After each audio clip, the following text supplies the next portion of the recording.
বৃষ্টি বৃষ্টি আমি ওয়েদার হেড, তোমাকে এক্ষুনি এমার্জেন্সি সিচুয়েশনে যেতে হবে। Emergency situation? কিন্তু আমার তো এখন যাওয়ার সময় নয়। হ্যাঁ জানি এটা তোমার সময় নয়, কিন্তু প্রত্যেকটা মানুষের ডিমান্ডে প্রচন্ড গরম বেড়ে যাওয়ার জন্য তোমাকে এক্ষুনি যেতে হবে। ঠিক আছে, আমি রেডি হয়ে আসছি। চেঞ্জ করার সময়টুকু নেই, তোমাকে এক্ষুনি যেতে হবে, তুমি যাও। ঠিক আছে, আমি আসছি। এমার্জেন্সি সিচুয়েশন না? এমার্জেন্সি সিচুয়েশন কাকে বলে এইবার তোরা বুঝবি। আমাকে চেঞ্জ অবধি করতে দিস নি, এইবার তোরা বুঝবি।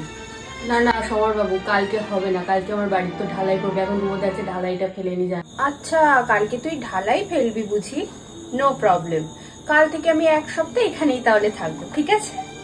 সামনের সপ্তাহে তোমার মেয়ের বিয়ে, বড় মেয়ের বিয়ে, কার্ড তো পেয়েই গেছেন, আসবেন কিন্তু। হ্যাঁ তোমার সামনের সপ্তাহে মেয়ের বিয়ে, কিন্তু কই আমাকে ইনভাইট করলে না তো?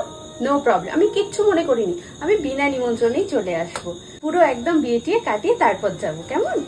কেটে তোর পুজোর কেনাকাটা কত দূর? কিচ্ছু হয়নি ভাই, জানিসই তো যে আমাকে সব লাস্ট মিনিট করতে হয় এই অফিসের চাপের জন্য। এত চাপ না, সব থেকে বড় কথা আমার একা একা শপিং করতে একদম ভালো লাগে না। আহারে লাস্ট মিনিট শপিং করবি না তুই? আর কেউ যাওয়ার নেই না তোর সাথে? আহা হা, মন খারাপ করিস না, আমি যাবো তোর সাথে শপিং করতে, ঠিক আছে? শুধু শপিং কেন, সারা পুজোতেও আমি তোর সাথে ঘুরবো, বুঝেছিস? যতক্ষণ না পুজো হচ্ছে আমি ততদিন যাবো না, দেখ কেমন লাগে এবার।